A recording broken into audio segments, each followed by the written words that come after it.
If you take a look at our living room, you might think, oh, everything looks so nice and tidy. But if I bring you around to the kitchen, that tells a bit of a different story.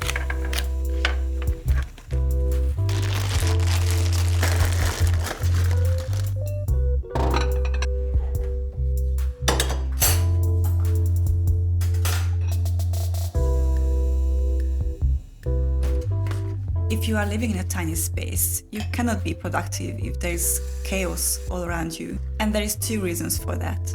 Number 1, a creative mind needs inspiring surroundings. And number 2, it's much easier to be productive if you don't have to think about the dirty dishes waiting for you. Another way to be productive in a tiny home is to have dedicated spaces for everything.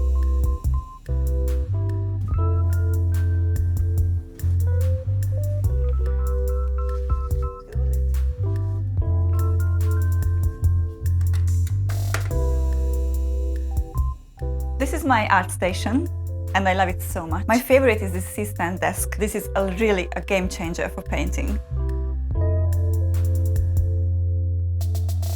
One thing that I don't like about my art station, that is in the bedroom. We try to put it in the living room, but there's just not enough space. I know it's not healthy to work in the same place where you sleep, so I always make sure to use my art station only for creativity. And if I have to do some work, like editing a video, I always go to the dining table and do it there.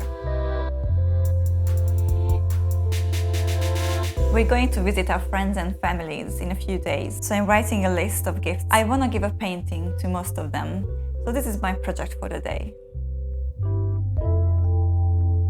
The thing that I dislike about my setup is that it's in the living room. I feel like we've done a good job of incorporating all of its elements as part of the living room, but it is not in a separate space. Maybe one day we'll have a flat that is big enough where we have an extra room for working or creating content, but right now this is the best we have to work with. Unfortunately, I do have to work from the space where we are also meant to relax. However, it doesn't really bother me that much, and this is at least not the area where we sleep. I also have a trick for productivity. Something I'm trying to get into the habit of doing is sitting on this side if I need to work, and sitting on this side if it's time to watch YouTube or Twitch, or if I want to play a video game.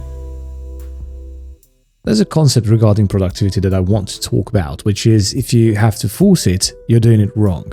Imagine you have a crazy cool idea for a book and you want to write it, but weeks go by, months go by, maybe a year goes by, and you still haven't written anything.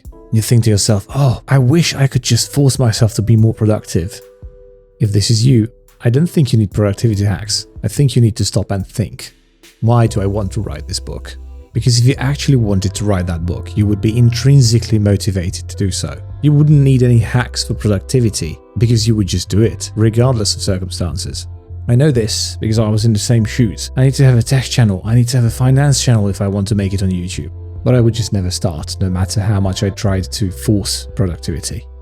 But what if you struggle to do something consistently you actually like? What if you want to start something you know you needed, like getting started with your fitness journey this time? Let me hand it over to Xienna, who will explain to you what she did in this situation. Even though I love painting, I was struggling with consistency, but I've discovered that one of my friends also loves to paint. Funnily, she was pretty much in the same boat. Even though she's so talented, she was struggling with consistency and motivation. So around a year ago, we decided to have these little painting sessions on Zoom. And this helped so much. Despite living far apart, these paint together sessions helped both of us to stick to a routine. And this is probably my biggest productivity hack. Find a friend who loves doing the same thing and be there for each other as motivation. If you say, I don't have friends that are interested in going to the gym or starting this new hobby, ask around anyway. You will be surprised how many of your friends might actually be very interested in doing all these. They just didn't want to start alone. Painting with my friend Hannah really gave me a great routine that I now follow even when she's not around. If you say, I don't have friends, then join communities. Despite having Hannah, I'm also part of Jess Carp's Patreon.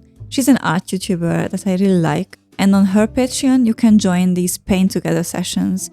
This is great for 2 things. 1, I can get advice from people who are much better than me. And 2, Working with someone who's on the same road as I am but is much further ahead actually really motivates me. Because seeing her success makes me believe that I can achieve the same.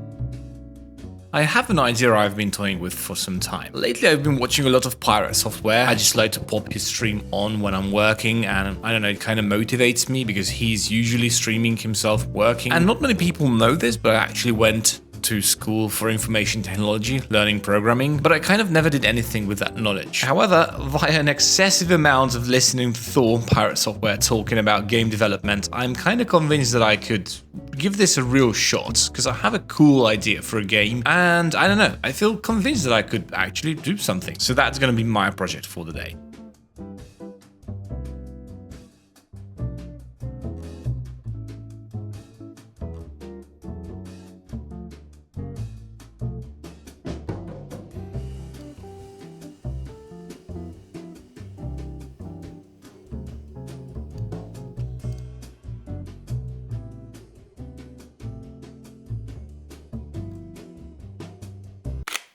So this is what I painted today for my mother-in-law. This is a painting that I painted already 1 year ago, but I decided to repaint it. I can see the mistakes, but definitely this is a better version of what I have painted 1 year ago. And why did you decide to repaint this painting? Because my mother-in-law loves this picture of this Korean palace. She still keeps the original painting on the shelf. She loves this painting, but it is really bad. So I wanted to surprise her with version 2.0.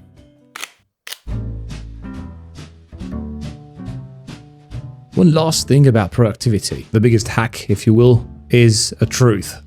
You have to realize that you'll never feel like doing your thing. You'll never feel like painting, going to the gym, learning 3D art, or finally starting writing that book. You'll never feel like being productive. Honestly, most of the time you should still sit down and do these things anyway. You know, this will make you feel much better about yourself, just like how eating whole foods is better for your stomach than fast food is.